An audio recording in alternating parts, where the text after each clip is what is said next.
Cinema হলে গিয়েছেন বরবাদ movie দেখার জন্য। আপনি কি পেয়েছেন বলেন? আচ্ছা, প্রথমে আমি আপনি কি হারিয়েছেন সে ব্যাপারে একটু কথা বলি। আপনি কি পেয়েছেন সেটা লাস্টে বলবো। প্রথমে আমি কয়েকটা বিষয় বলবো যেটা আপনি হারিয়েছেন, 100% হারিয়েছেন। প্রথমে যদি আমি বলি, আপনার যেই হালাল ইনকামের টাকা, এটা আপনি নষ্ট করেছেন একটি হারাম সিনেমা এবং নোংরা দৃশ্য দেখে। 2 নম্বরে যদি বলি, আপনার এই সময়টুকু আপনি নষ্ট করেছেন বানোয়াট নাটকের পিছনে। আপনি চাইলে এই সময়টা ভালো কোনো জিনিসের এবং ভালো কোনো দিকে এটাকে ব্যয় করতে পারতেন। আপনার মান সম্মান ও মুসলমানিত্ব সব কিছু নষ্ট করে দিলেন। কারণ সারা বিশ্ব জানে এই সিনেমা হল এটা একটা খারাপ জায়গা।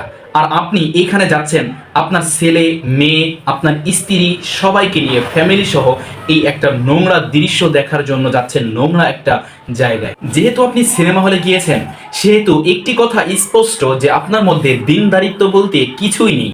তাও বলি, আপনার কি একটুও ভয় করলো না যে আমার আল্লাহ সব কিছু দেখতেছেন?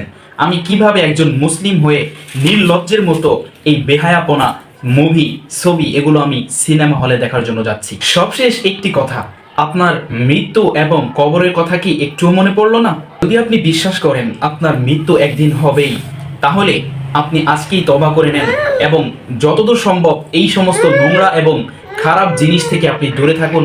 আল্লাহ তাআলা আমাদের সকলকে এই সমস্ত খারাপ জিনিস থেকে দূরে থাকার তৌফিক দান করেন। এখন বলি, আপনি এই মুভি দেখে কি পেয়েছেন? এক কথায় যদি বলি, আপনি কিছুই পাননি আপনার ক্ষতি ছাড়া। কিন্তু হ্যাঁ, মনের একটি চাহিদা মিটিয়েছেন।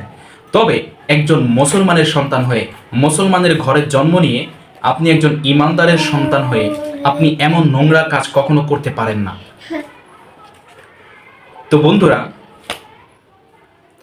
তো বন্ধুরা, আল্লাহর অশেষ রহমতে আমি কোনোদিন সিনেমা হলে সিনেমা দেখার জন্য যাইনি বা শয়তানের ধোকায় পড়ে এমন নিকৃষ্টতম কাজ আমি কোনোদিন করিনি। আমার মতো আপনারা যারা এই সমস্ত নোংরা কাজ থেকে বিরত আছেন এবং কোনোদিন সিনেমা হলে যাননি, তারা কমেন্ট বক্সে আমার সঙ্গে লিখে যাবেন আলহামদুলিল্লাহ। আজকের মতো বিদায় নিচ্ছি।